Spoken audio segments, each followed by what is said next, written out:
자, 이번 시간에는 수정 기능을 구현해 보겠습니다. 자, 수정 기능은 여기에 수정 링크가 있으면 되겠죠. 자, 근데 수정 기능은 우리가 어떤 이 토픽을 클릭해서 리드로 들어갔을 때 수정 기능이 생기면 되죠.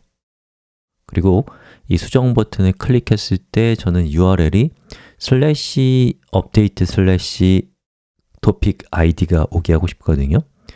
자, 그러면 우리가 여기에 그 업데이트 기능을 만들면서 id 값이 공급될 필요가 있습니다.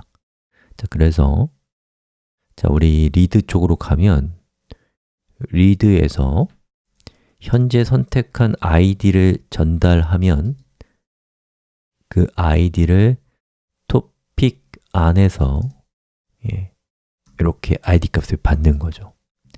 그때에 이 id 값이 있다면 어떻게 동작하고 없다면 다르게 동작하게 하면 되지 않겠어요? 자, 그런데 이 템플릿에서는 리드에서는 id 값이 공급이 되겠지만 다른데, 이를테면 웰컴 페이지에서는 id 값을 주지 않을 거거든요.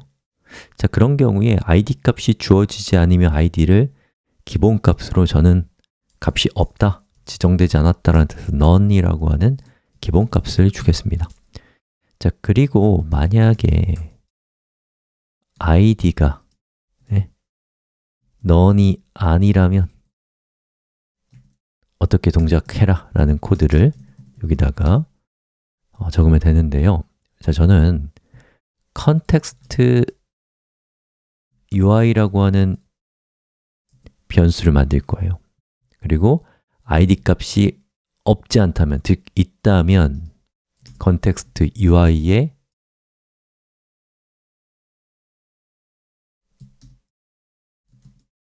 li 태그를 추가하고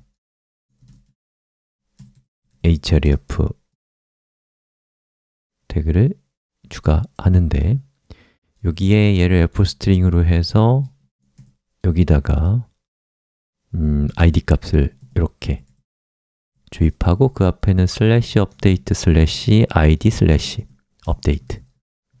자, 이렇게 하면 id 값이 존재할 때에 여기 있는 이 context UI 값이 만들어지겠죠.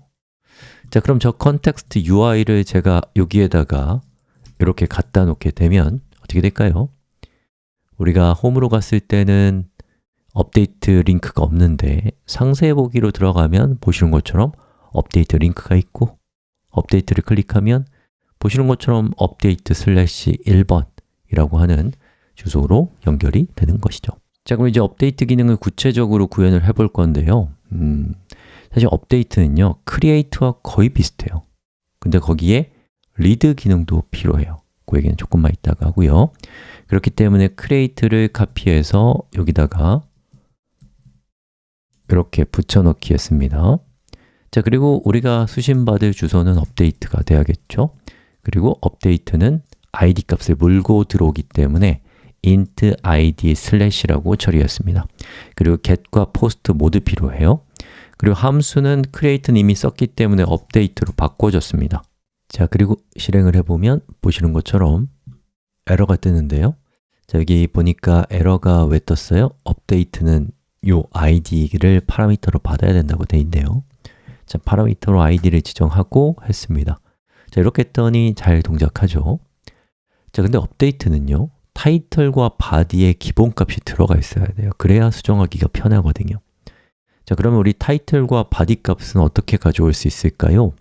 자, 이거는 read 기능을 가져오면 돼요. 자, 위에서 read 기능으로 올라가 보겠습니다. 자, 여기 보시면 타이틀과 id 값을 topics에서 검색해서 가져오는 코드가 있는데, 자, 이 코드를 그대로 가지고 와서 여기 업데이트에 메소드가 계실 때 동작하도록 하겠습니다. 자, 그리고 타이틀과 body 값을 검색을 한 다음에 그 검색된 결과를 여기에 value 값으로 이렇게 전달을 합니다. 자, 이때에 저는 이걸 f스트링으로 바꿨고요. 자, 그리고 여기도 body 이렇게 처리했고요. 자, 동작하는지 볼까요? 자, 리로드 해보면 보시는 것처럼 HTML과 본문이 이렇게 잘 채워져 있는 걸 볼 수 있습니다. 자, 그리고 우리가 수정을 하면 수정된 내용은 업데이트니까 value를 업데이트로 바꿔서 여기 있는 레이블도 업데이트로 변경을 해줬습니다. 자, 그리고 이제 전송을 하면 데이터가 서버 쪽으로 전송이 되겠죠? 자, 그래서 여기 액션 부분을 이렇게 업데이트로 바꿔줄게요. 자, 그리고 id 값을 이렇게 주고 슬래시까지 처리했습니다. 자, 그럼 서버 쪽으로 전송이 될 때 메소드가 포스트니까 데이터를 받을 때는 메소드가 get이니까 여기가 실행이 안 되고 포스트가 실행이 되면서 이 아래쪽이 실행이 될 겁니다. 자, 그럼 여기에서 우리 검색을 해야겠죠? topic in topics 만약 id의 값과 topic의 id가 같다면 어떻게 해야 되나요? 그 topic의 타이틀이 돼야 되고요. topic의 body는 body가 된다 라고 해서 이제 내용을 바꿔야겠죠. 자, 그리고 밑에 있는 건 이제 필요 없고요. append도 시킬 이유가 없고요. 그리고 next id를 쓰는 것이 아니라 우리는 그냥 id 값을 쓰면 되겠죠. 그리고 next id를 1 올릴 필요 없고요. 자, 이렇게 하는데 여기서 브레이크를 걸어주는 게 더 좋겠네요. 자, 이렇게 코드를 작성했고 잘 동작해야 될 텐데요. 자, 업데이트에서 제가 HTML을 HTML5로 바꾸고 업데이트 버튼을 눌렀더니 제가 수정한 글의 URL로 리디렉션 됐고 제가 작성한 내용이 이 topics 변수에 잘 반영돼서 이렇게 잘 출력이 됐네요.